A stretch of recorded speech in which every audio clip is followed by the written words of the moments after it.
I'll do my best. Are we ready to get I think so. rolling? All right.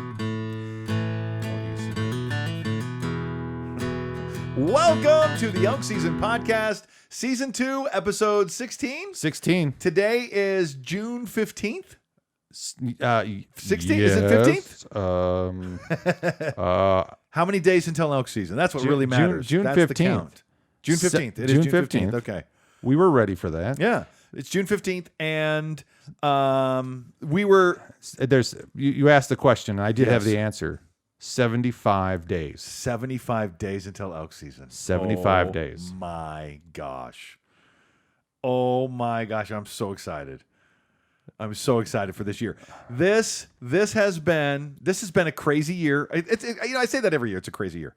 But I want to talk about the weather first of all, because it did not reach 70 degrees in Twin Falls today. Right? It was chilly. You wake up this morning, I had to put a hoodie on before I was doing yard work this morning. It's a coincidence that you would say that because I started mowing my lawn with a sweater on. Yeah, but was a cardigan? This seems like a cardigan neighborhood. Yeah. Yeah, it's one of those ones, and then you put it over, you look like you're at the golf club. Yeah. But I'm mowing my lawn. Yeah. But you can't tell because it's an electric mower. Just kidding. I'm looking to buy one of those. Oh, Don't so knock bad. it till you try it. Dude, my neighbor has one, and I go to my wife, I go, you hear the neighbor mowing his lawn? She said, no. I go, exactly. Yeah. Exactly I'm the point. so done with smelling like exhaust. I could mow at 6 a.m. I'd be so happy mowing at 6 a.m. on a Sunday.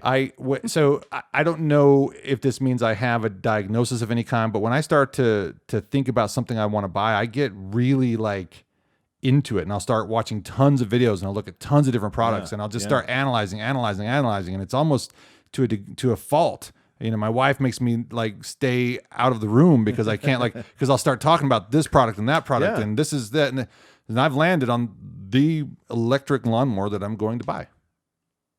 All right. They sell it at Costco. What is it? It's Greenworks, I think. Oh, okay. Okay. For the battery packs, I want to get that in the weed eater package because I got a DeWalt weed eater. Yeah. Because, and this is, oh my gosh, I had a perfectly good 2-stroke weed eater. Okay. Perfectly good. My wife has trouble starting it sometimes, but anytime she wants to start it, she goes, just start it, warm it up. It works fine. It works fine. Don't touch it. She's like, you know what? I just went to Home Depot. I just wanted a new weed eater that was easy to start. I just want you to throw the other one away. It worked fine. And I threw it away. Okay. I don't want to, I go, threw it away. All right. She goes, you don't have to do anything with this. If it ever breaks, you never have to start it. Nothing. It is 100% me. Okay.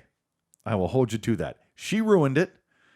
She put something in the fuel tank that wasn't the right ratio of 2-stroke, and it will not stay running. Oh, no. And it's sitting in my garage. If you want it, you can have it. I'll just bring it over. The kids can wrench on it.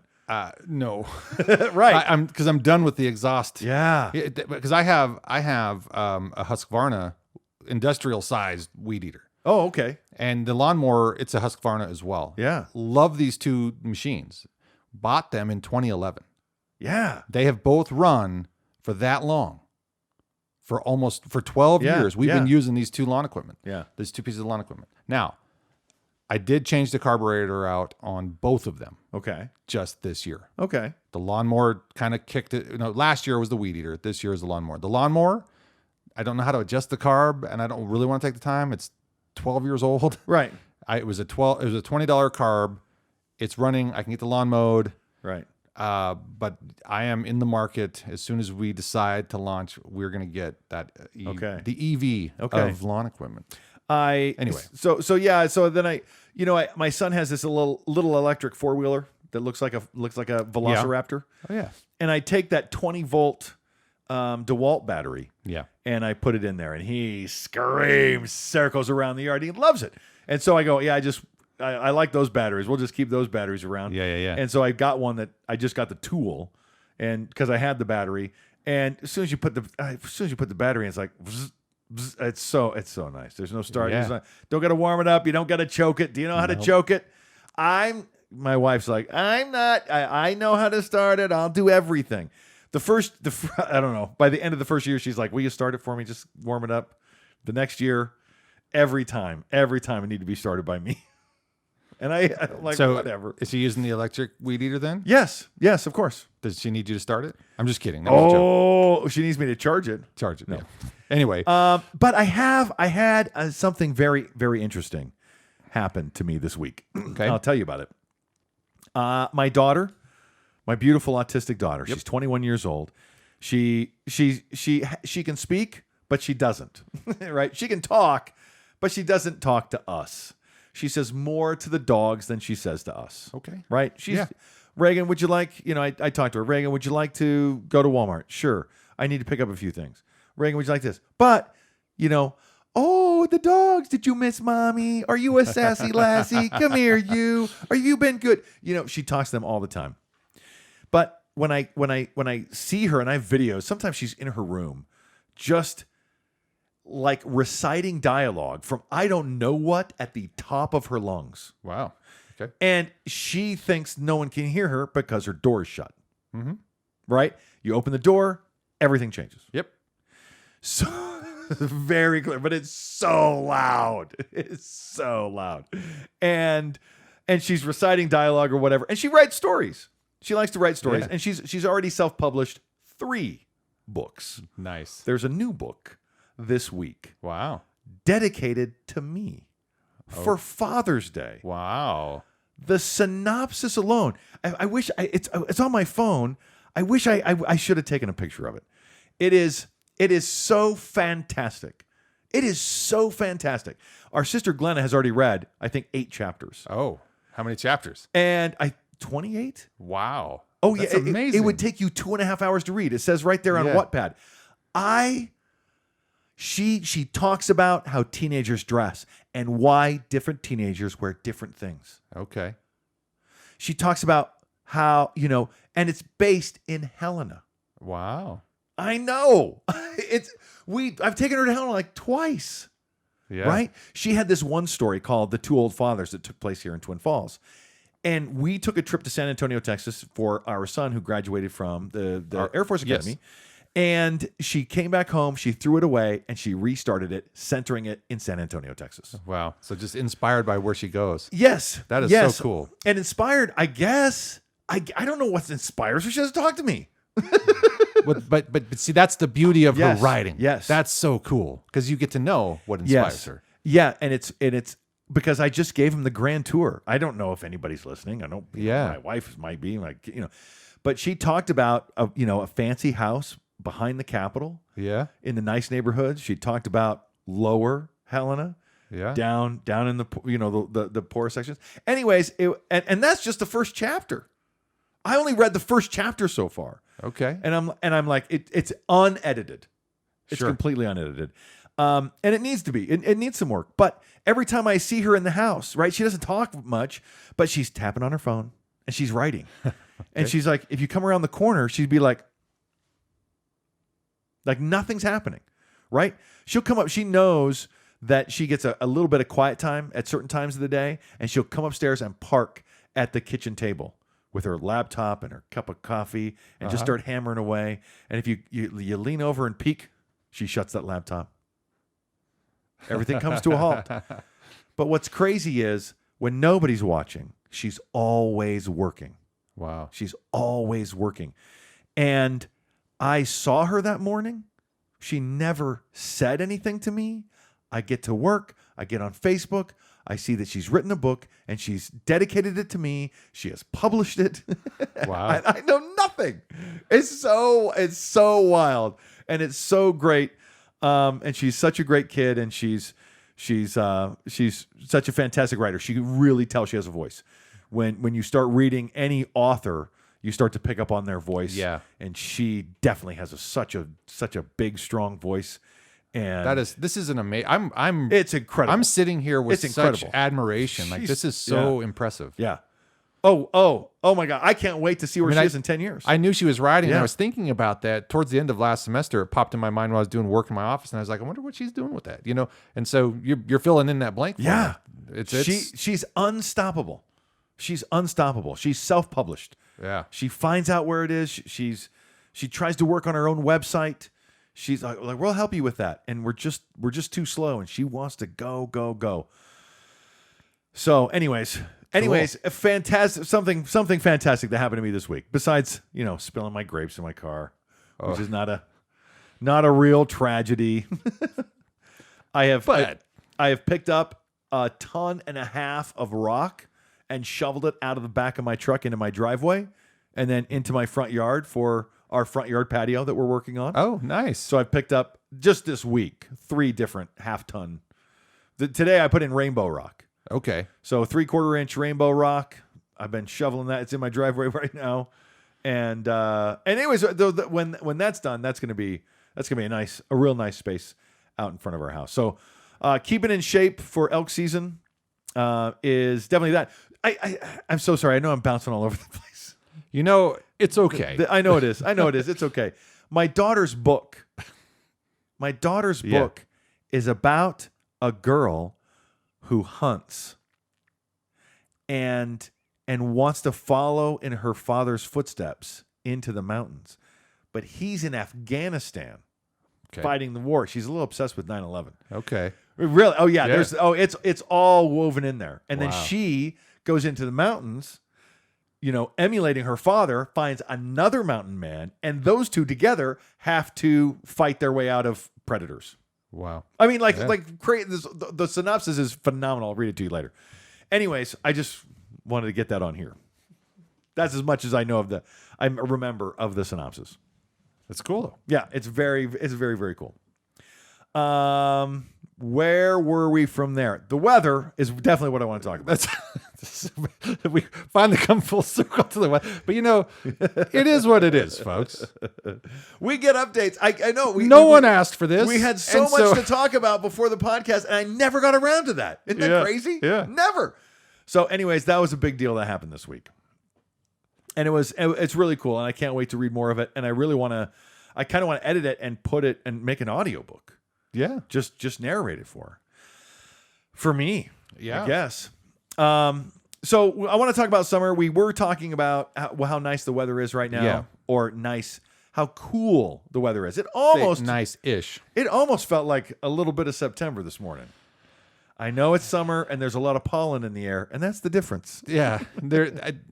I see what you're saying though, because the coolness. It's that The cool crisp, factor.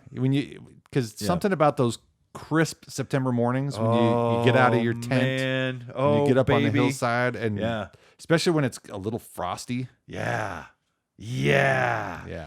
Oh man, that's exciting. In fact, before That's we came exciting. in here, I don't think you picked up on it, but Bram asked, "Have you planned the big hike yet?" The big hike? No, we have not. So okay, we will do that. I said we'll talk about it. And so technically, if we go no further than just what we said, I'm technically not lying to him that I said that we would talk about it. Yeah. What did you talk about? Well, we didn't get very far, and that's where I would end it. But we could talk about it if you want. But I'm just saying. Okay, we'll talk about it. July? We can go July. Great. July. We talked about it. It's July. So we have a family camp. We have 2 different family camp trips in Okay. July. So one is the second weekend. Oh, and really? then one is the last weekend. And Oh. so that's we're gonna. Interestingly What enough, 2 families are those? I'm sorry, my family. Oh, your family. Oh, sorry. Just my family. Because we have a family reunion camp out in August. August. But yeah. we can't make it to that because I've got obligations here. And so Right. we told the kids, because they're bummed out about that. I said, well, let's go to some of the favorite places that your mom and I have really liked to go. And so we're going to go. Oh, cool. We're going to go South Fork, Boise. Nice. We're nice. We're going to go to the hunting area Yeah. and Antelope Creek. Yeah. So go up to Iron Bog. Yeah. Iron Bog is going to be in the beginning of August. So Oh, okay. because right now, I doubt you're getting up there. yeah. Yeah. So yeah, the temperatures have not been warm, which has been very good. It's been very good. We're slowly melting the snow. We're not inundating as much as was expected from the giant snow melt from Utah and Southern California. And we keep getting storms that roll through. Yeah. In fact, I saw a headline about a forest ranger, and this isn't in Idaho. This is in Colorado, which needs this kind of headline. Big but time. A forest ranger on Pikes Peak Yeah. got stuck in a storm for 4 hours Oh, wow. on accident because it just blew in on him. Yeah, Pikes Peak's the tallest peak though in Colorado. Yeah. So, But they need the moisture. yeah, they do. And They luckily do. he's okay. That's a good story. There's so the snow's not melting, and I want to talk about the rut.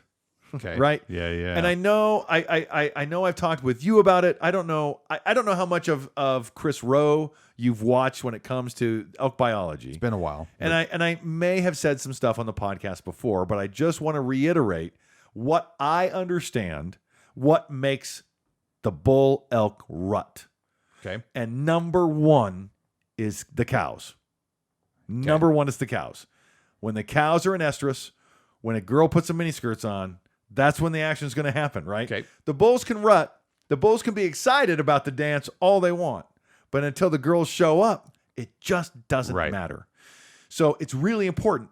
Understanding when those cows go into estrus is extremely important. And that window is a very short window. Yeah. Right. And we need to kind of understand what puts them in what gets them ready for that window. What puts them in that window. One contributing factor, my understanding, is body fat weight. Fat ratio. Yes, exactly where I was going. Okay.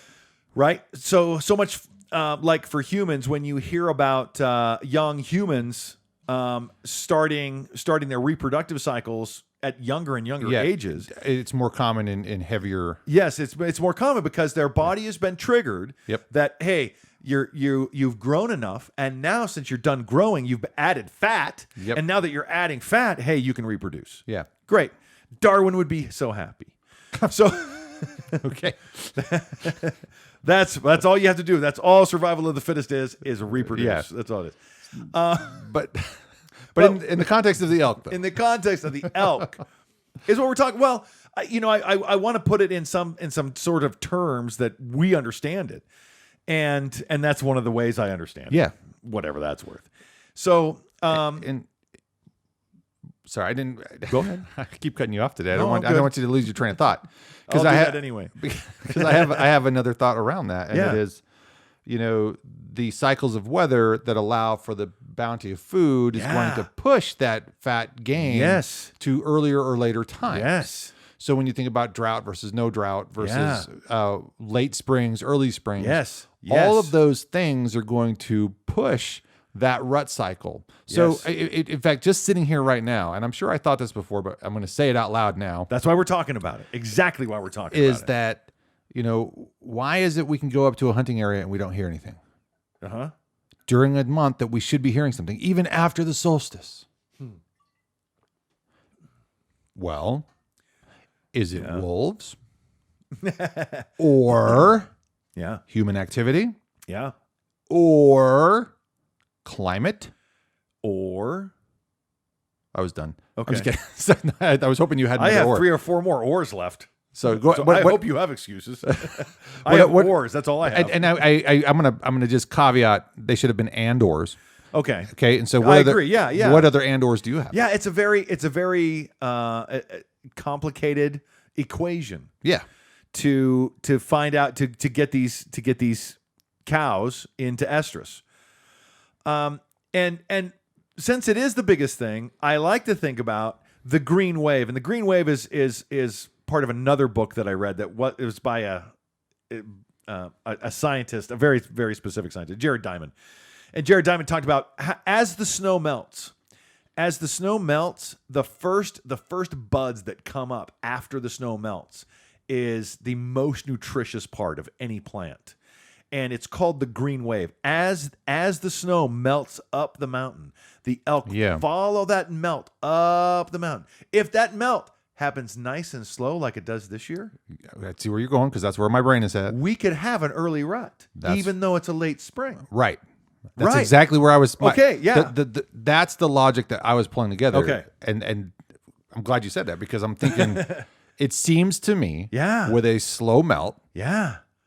Steady melt. I was thinking differently, but I think it's all complementary to the same thing, because I didn't think about that angle, because I was thinking, well, if you have a slow melt, it's going to keep the elk lower longer, but as they get up into the mountains, there's going to be more food sources available longer, which means the food source is even more available, let alone that food source they get right when the snow melts. So it's I don't know. I'm not a biologist. I'm just trying to think Is this what would lead to that? So Yeah. I'm kind of, it sounds like you're making a prediction. There's a lot of things to think about still, right? And that is, well, we could have some fire seasons. We could have some fires come through and really stress these elk out and really run them.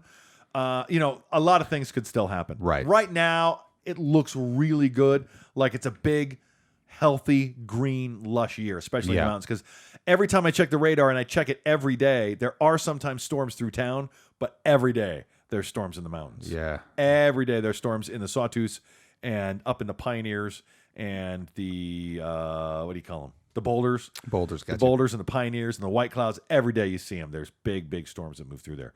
So, yeah, I would say it's a big, healthy rut. Right now, if I had to predict, what do I know? That's what I'm with you, though. I'm right there with you. But yeah, those female elk really need a long time of good, healthy eating over a sustained period, and we look like we're getting that. It looked like it might have been late, and if the rut comes in, or if the melt happens late and then happens fast, then it's they miss a lot. They miss a lot of time of that green wave. And if we go back to Snowpocalypse 2017. Yes. That snow came and went fast. Yes, which it did. means we had so, and that was not a very fruitful year. No. In fact, I don't know if it was, I can't remember when it was. Oh, I'm sorry. It was more recent in my history. One year where I almost went out and I just almost didn't see an elk. I just had so little time and it was just so bad for me. It was 2 years ago. Yeah, it was. Yeah, a couple years ago. It was the year before they changed how many out-of-staters could get tags and stuff. Yeah, that was before. That's right. So yeah, so it kind of moved slowly towards that. But I'm really but to get back on the point where I was at is I'm really curious about the Snowpocalypse year observations versus this year. So even on Labor Day weekend. Well, here's the thing. If you remember Snowpocalypse, if you remember 2017, that was the year we talked about Snowpocalypse. Snowpocalypse, it snowed here in March or February, March. We got some really, really heavy storms. Then it got really, really warm. Everything melted. And there was a ton of water. I mean, in every dam, every reservoir, there was just so much water. But if you remember, that was the same year John lost his camera because the snow was so deep in September. Yeah. So I don't want to say, well, because we had kind of a late spring, we're going to have an early fall, but it certainly was true in 2017. Yeah. So I don't know what to expect. There have been some incredibly pleasant mornings during elk season. Yeah. And there have been some incredibly miserable, painful, misery, just painful moments during elk season because of the weather.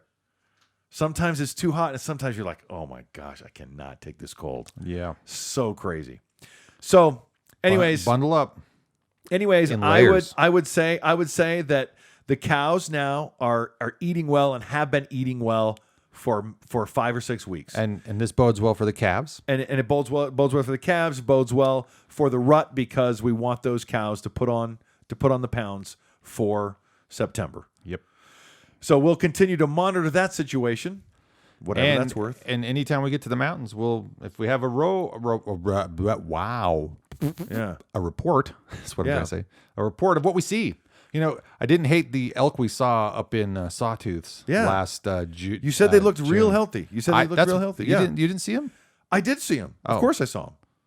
I don't know. I don't know what.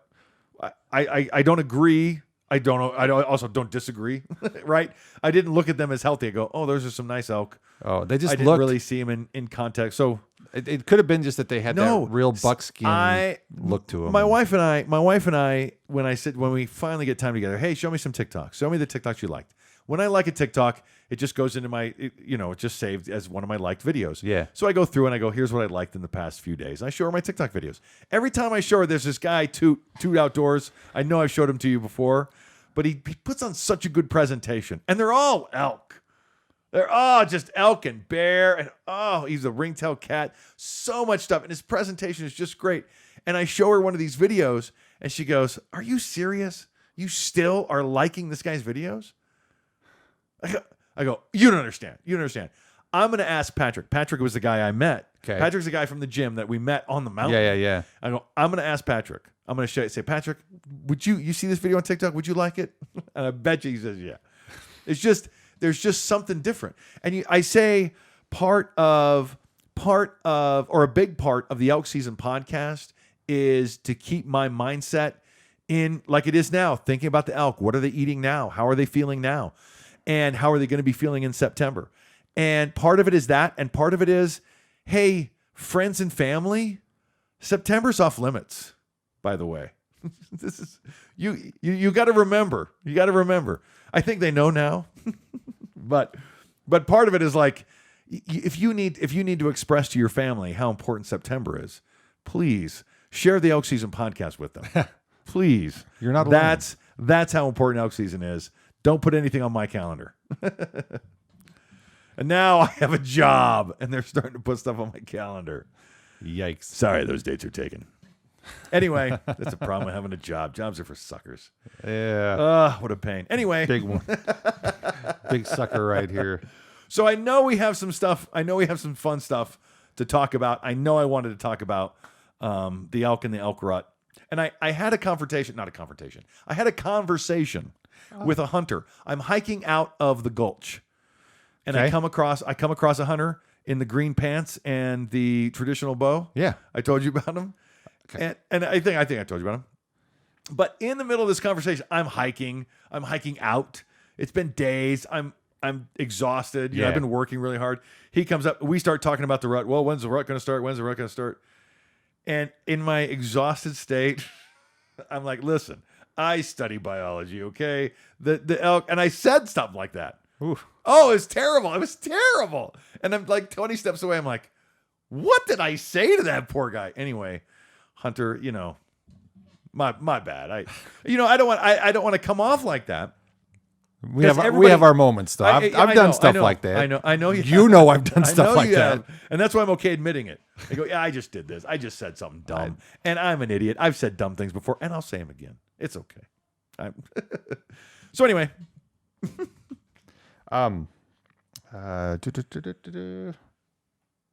yeah, you're okay. Yeah, I'm good. Just double checking. Yeah. We don't really have a lot in terms of articles. Okay. And so well, we're at 30 minutes already. so we're doing all right. I can talk.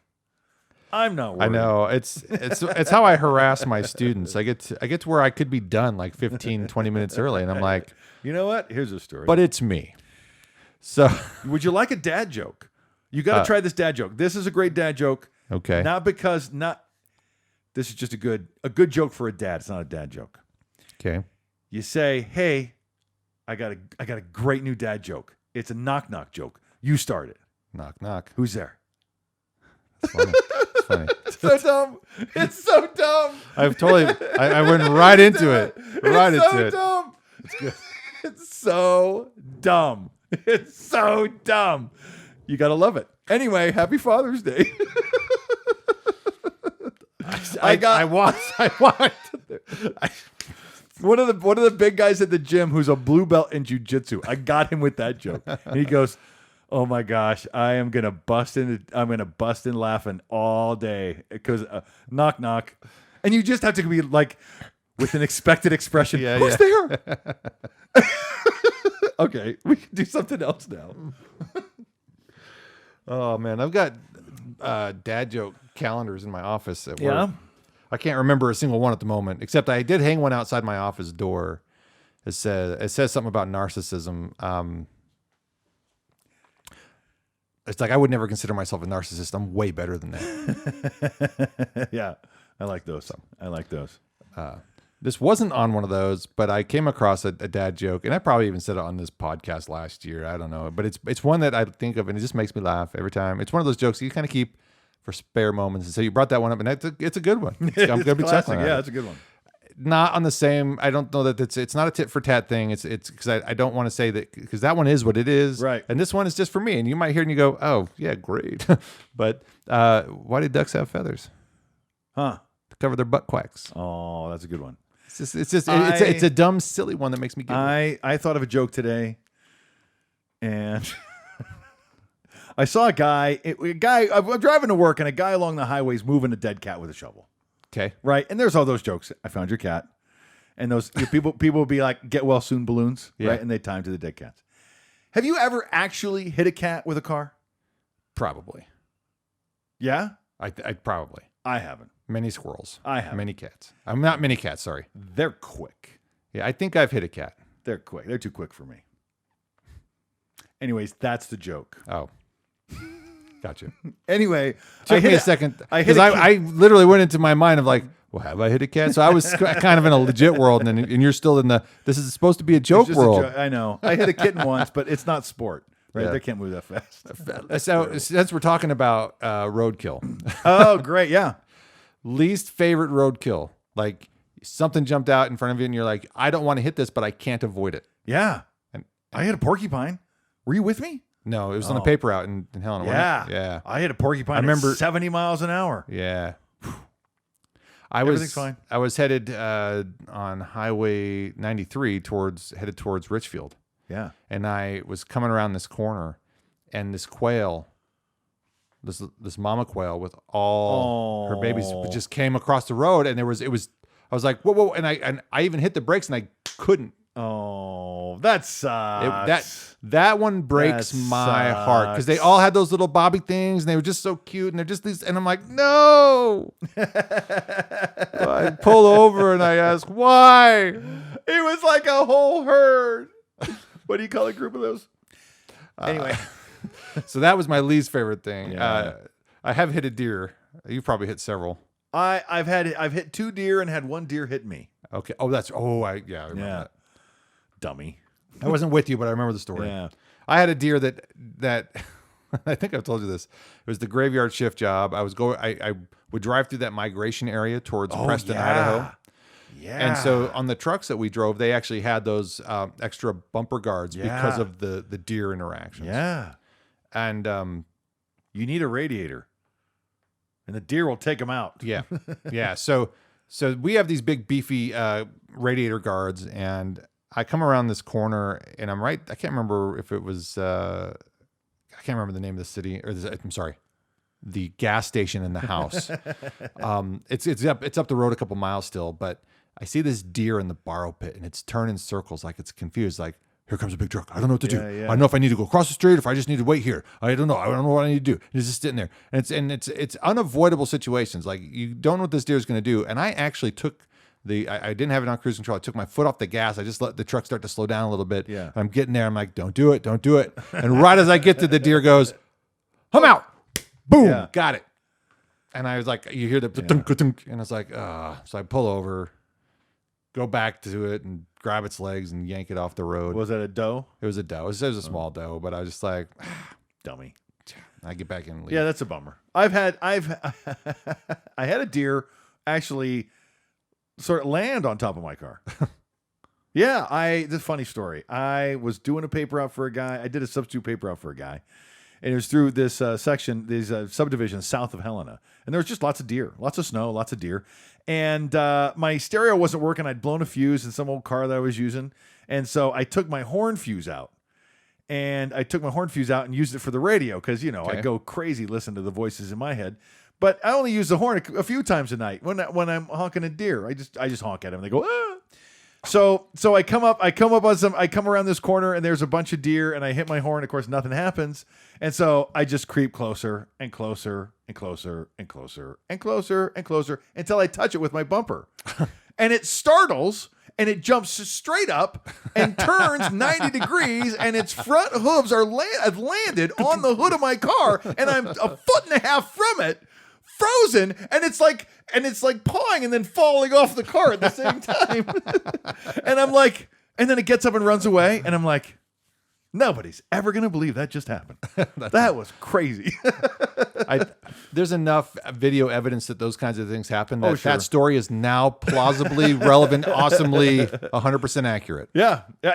That's exactly how I remember it. There was a place on that paper out where the guy goes, yeah, if you have to turn, you have to go down this hill and turn this sharp corner. And if it's too slippery, because there's tons of snow, if it's too slippery, you just back up the other road and you get a run at it. I'm like, What? Are you serious? Yeah. And I had to do that once. Yeah. Anyway, good times. I kind of missed that. Yeah. I kind of missed that. So I just have one story. Okay. Well, I think I have two because I wasn't sure. You might have the other one. But this one just has to do. Anything that has to do with conservation or hunting or anything that has to do with the outdoors. Is because we talk about a lot of things about the outdoors, but this one has to do with fish. Okay. And I never really thought about it. I'm like, I guess somebody who catches a bunch of fish illegal would be a poacher. Yeah. You said that to me when I got here. I'm like, poaching, fishing. Yeah. I guess that is technically true. And these poachers caught fish, 71 of them. What kind? Stuffed their backpacks, and they included trophy bass. So Oh. not all of them were trophy bass, but smallmouth bass, suckers, carp. Carp should not be considered illegal, but you shouldn't be getting the other fish. I'm just saying. Yeah. But anyway, Yeah, they have local ordinances and laws to help manage the ecosystem. yeah, let's encourage everyone to play within the rules, because without the rules, no one gets anything, because everybody gets everything till it's gone. And so there's a lot of anarchy floating around out there right now in the woods when nobody's watching you. And it's Yeah. it's say what you will about laws, but we kind of need them. And if you don't like them, let's go through the proper way to change them. Yeah. Which is long and frustrating, but there is a way, and there are groups and organizations, and one of the biggest groups and organizations in the world is sportsmen. It's just outdoor sportsmen. People that hunt and fish are the largest group of conservationists in the world. Yeah. So anyway, that was it. I really don't have anything more interesting regarding that. Let me see here. So I have a different grizzly story. You do? So your screen turned off. Is that a thing we want to monitor? Yes, it is. Okay. Because that one thing. Okay. It's still recording. Ding, ding, ding, ding. Yay. Oh, I clipped somewhere. Well, let's talk about grizzly bears then. Yeah, let me go grab I'm going to send my image to the folder so it's quicker to access. I sent you an image. And I only did it for the image. There's no real story there. Just look at the size of that bear. Look at the size of that grizzly bear. Huh? I'm not looking at it. I know. I'm loading, but pretend you are, because it's on screen. Huh? No. It's on screen on YouTube. I knew that. When this is all processed out, I knew that. Okay, we'll start over. Wow, look at the size of that guy. He is huge. Woo! What he's got to be? I bet he weighs 800-900 pounds. Dude, Look something at that boy. like that. He's probably big. 1,000. Can they get to 1,000 pounds? They do. I think on Kodiak Island or something, they get to up to 1,000, maybe 1,200 pounds. Big bears. But on those places, the amount of dead things that wash up on the beach is perfect for bears, because there's a lot of whales. Yeah, and when a whale washes up. I watched some hunting on YouTube, and I watch these guys just patrol the shore, just look for a whale, and there's going to be bears that frequent it. You think about how thick that blubber is. Yeah. You think about how much energy you can get out of a beached whale, and that is a really important part of the ecosystem. That big bear is even waving in one of those shots. He's just like, "Hi, everybody." Yeah, he's chilling out. He knows. Yeah, he knows what's up. So when a bear scratches their back on a tree, it leaves its scent. It's doing it because other bears scratch their backs on those trees. And you can find trees like that. I don't know how to find them, but if you find one, you can set up a trail cam on. And there's this guy, the Toot Outdoors guy. He finds them, and he'll show 5, 6, 7 different bears at the same tree. Wow. Yeah. And the camera at the same position. I don't want to get close to a grizzly at all. Never. What was that Timothy guy up in Kodiak, bear guy? His name was Timothy, and he was the grizzly man. Oh, yeah. No thanks. Yeah. No thanks. You know how that ended. Yeah.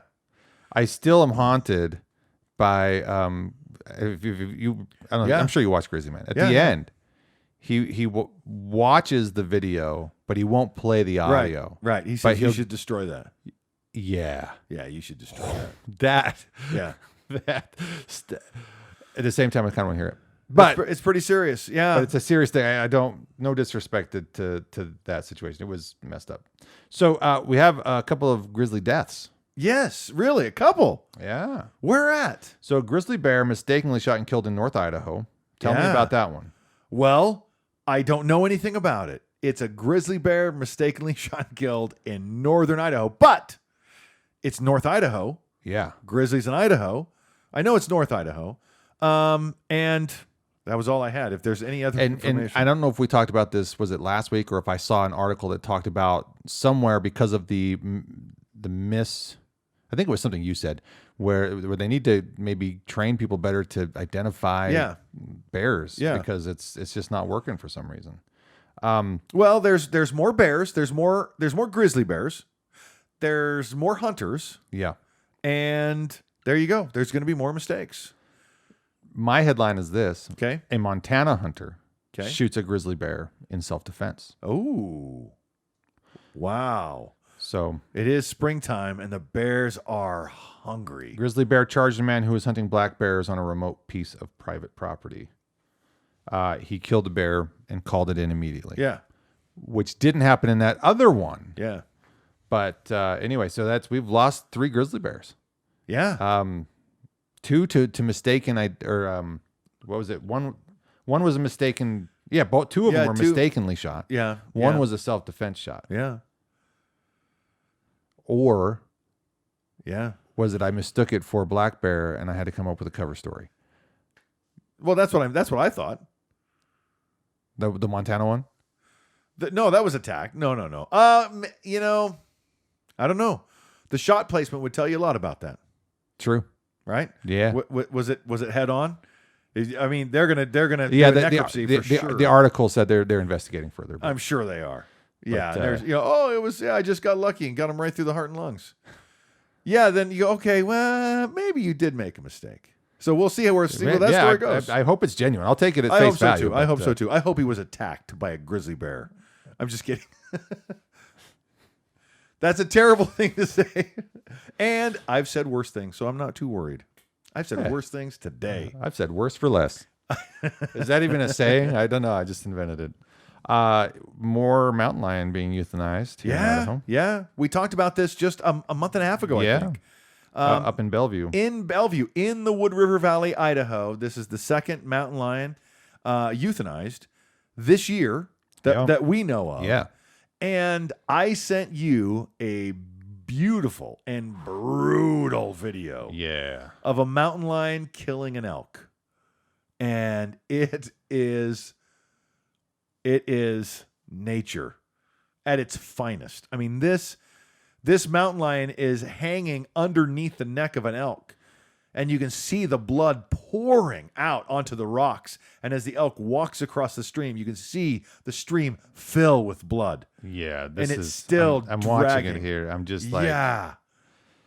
Oh my gosh. But it's just an elk. Somebody save it. Oh, it's a nice kitty. What are you talking about? It's a hungry cat. Oh yeah, they're dangerous. I've got a domesticated cat. When she gets hungry, I'm just glad she's not a tiger. So glad she's not a tiger. Yeah. Yeah, that's some surprising. I mean, it's not surprising. It's just raw. Yeah. That's life. That's like life and death. It's right like there. the grizzly bear on the elk in Yellowstone. Yeah. That. And drown it. Oh. Drowning it so that fast. It's over. And then the buffalo. Yeah. And then the wolves, were the wolves chasing a caribou. Yeah. Yeah. Yeah, there's a ton of those. I would love to do nothing than have a really expensive drone and film wolf hunts. Yeah. That is my dream job. I could do that. Oh man, that'd be so cool. Anyway. I have a thought. I don't know if this is the right place to interject it because there was one more spot, but then somehow I closed out the darn folder. Here it is. The last thing was just a picture of a trooper vehicle. Deputy snapped this on Trail Creek Road. Yeah, I thought that looked familiar. Yeah. That's Blaine County. That's Blaine County Sheriff on Trail Creek Road. If you do travel this route, please use extreme caution. Trail Creek is prone to mud and rock slides at this time of year. Seems like every year we go up there lately, and it's been like, well, that wasn't there last year. Yeah, that whole part, because that road is so fun. If you ever get a chance to just drive Trail Creek Road out of Ketchum, Idaho. I remember the first time driving it was with you in your Dodge. Yeah. And I was in the passenger side, but we were coming down it, so I was close to the edge. And I remember going, I'm a little unnerved, but it's not like I didn't feel like it was bad. But then I found a video on YouTube of somebody saying the worst road ever, and they're coming down Trail Creek Road in the same manner. But I'm like, to me though, to them, I don't want to take anything away from them. It was their experience, but I was just like, yeah, I've been there, done that like thousands of times. Yeah. So. Yeah, But, it is a crazy road, and every time I drive it up or down, I'm like, GD. Yeah, It's just wow. It's breathtaking. When I every had time. that little Ford Ranger for the few years, and the first time I took it up there, the washboard and having to get used to a truck that's light in the back end. Yeah, and it has wiggles, you kind fishtails. of like, oh, so I had a couple moments coming out and then going up that I was like, oh, okay, I better be a little bit more thoughtful. But you get here. mosey. When I get to the dirt road, man, I just like a good mosey. Yeah, I mean, sometimes I'm in a hurry to get there because it's like Christmas morning. Come on, Christmas morning. But sometimes I'm just like, once I'm off grid, that's really where I wanted to be. I'm free. I don't have anywhere to be. I have everything I need for the next 4 days in the car. Yeah. I can stop anywhere. And so I kind of change my attitude when I finally get off grid. Sometimes if we get close to dark, I'll be like, hey, let's pick this up. yeah. So it is kind of a conservation topic. Yeah. But it takes us out of the United States. Okay. Takes us to Uganda. Okay. I think. Africa, somewhere in Africa, maybe Okay. in Uganda. A documentary series showed up on Netflix recently called Chimp Yeah. Empire. Yeah. Have you watched it? No. You should. Really? I was kind of blown away by how good the cinematography is. Yeah. Considering that, and I They're don't want wild animals. Yeah. Yeah. I kept going, there's no way people embedded themselves. This has got to be kind of like a Hunger Games situation where there's just cameras embedded in this preserve where they know this group of chimps is. But it's live humans Chimps are different. that are Yeah. out there. Yeah. It's quite remarkable. I really quite enjoyed it. And even though there was a little bit of anthropomorphizing, Of course. there's so much reminders about how these are wild animals. And they are sort of, their populations are dwindling and they are poached. And it's crazy to see. You think African elephants on the plains of the Serengeti. Yeah. You don't think African elephants in the thick of a jungle. No. They're there. But they're there. Mount Elgon. Was it Mount Elgon? I've read a lot of books, so I have read a lot about Africa, about the different. I know that there's elephants in different parts of Africa. Anyway, there's only, I think, 4 episodes, but we were glued to each one. Really? And we were just like, this is amazing. I hope I don't know that I would want to do too much more, but it was just like, it was incredible how they had, because it's a preserve, these chimps have been followed, so they know all the chimps. Yes. So the anthropomorphizing that at its worst is that each chimp has a name. Yeah. So they track it. Yeah. And they're very human-like, so there's a lot of analogy, but there's too many reminders of the differences that I still felt like, very much wild creatures. It's almost like they're mini silverback gorillas, the way that they do certain things. And when they get into a furor, oh my gosh, it's intense. And hats off to the people who went out and got this, because there's a weird storyline. Yeah. And that's not necessarily, they talk about it in there, but I'll give you a little bit of a premise. Okay. It's not so much a spoiler. There's this huge group of chimps that live in this particular part of this preserve. Okay. In the middle of this preserve, there's a lot of abundance of food. But somewhere, like 2014 or 2015, a section of these chimps broke off and moved to the west side of this. Okay. And now they're competing. See, straight up Game of Thrones. Straight up Game of Thrones. Watch I'm telling it. you. I'm telling you. Dude. Yeah. Wolves are the same. There are alliances in this. Oh, crazy, right? Yeah. The way manipulation is done, it's fascinating. It's the same with wolves, so there's plenty of tie-ins there. So It's straight up Game of Thrones. my everyone's homework is watch Chimp Nation or Chimp Empire, on Netflix. I brushed it off for like a few weeks, but then I finally was like, let's just see what it's about. And then from the first few minutes of just seeing it, because they're not showing humans, Right. which I thought maybe they would, but no, it's pretty legit. Yeah. Cool. They're so it's hard not to anthropomorphize Yeah. chimpanzees. They're so human-like. Yeah. Anyway, wow. Okay. It's Did you have any of my stuff pulled up? Did we do all my stuff? that I Did we did have my everything that stuff? pulled I thought in. we had. That, I thought there was something. I thought I had something. I talked about everything you had. Oh yeah. Let's see. There's that. There's that. Okay. The Colorado pooper scooper Yeah. was last week. What's that one that's just words? I wonder why that didn't show up on my. Oh, that's the grizzly bear. Oh yeah. Huh. Well, I thought I had something else in there. I don't know. It's okay. It's all right. 75 days till elk season. 75. Wow. It goes by so fast. You got to fill up your weekend. Get out there and hike. Get out there and do I've something. only been able to get down to 248. Yeah? I was this morning. Then I I ate 2 hot dogs. I'm feeling guilty. That's all right. I had some McDonald's on the way over. These were Costco hot dogs. Oh, geez, you pig. I feel guilty for you. Thanks. I feel guilty knowing you. So yeah, I told you I signed up for another CrossFit competition at the end of August. So I am now committed to be in good shape before elk season. Nice. For another reason other than elk season. And it's a partner competition, so I can't let my partner down. Part of me sometimes, and I flirt with it, but I remember the last time I went there, hike Mount Bora. That did an amazing job of getting me ready. Yeah. But do I want to? But did it? I mean, it got you mentally ready. I don't think it didn't do anything to get me physically ready. It got my feet ready. Oh, that's true. Maybe a got little my physically feet ready. ready. Yeah. That hike up Bora. You know what? Standing halfway up, even standing at the bottom of Chicken Out Ridge before you climb it, you look at it and you go, "This is ridiculous. Yeah. There's no way we're getting all the way to the top." Well, I mean, we'll keep going. Yeah. But there's no way we're gonna make it. Well, that's what going through my head when I climbed that thing. I just don't remember it being this steep. Yeah. So crazy, and we made it all the way up and back. Twice. Great, yeah, twice now. I'll do it again too. I'll do it when I'm 60. There you go. I'll do it whenever I want. Every 10 years, man. Okay, every 10 years. That's a pretty good pace. Was it 10 years apart? No. It was pretty close. I think it was. was like 11. Yeah. Yeah. When did we go? It was 2021. Oh, okay. Yeah. So it's 2009, so 12 years. That's right. So All right. Good times. Well, don't skip leg day. Get out there, hike. Get out there and practice. Practice hiking, practice Cardio. shooting. What's that, Nordic walking? Yeah. Use your arms and legs when you walk. It's good for your brain. It's good for your brain. Yeah, trekking poles. Trekking poles are a thing. I know. I got to get me some more trekking poles. Good ones. You'll get there when you get there, man. I have broken every set of trekking poles I've ever had my hands on. I can't say the same, but you're not trying hard enough. I'm like, look, it's just like a leg. Boom, you plant it.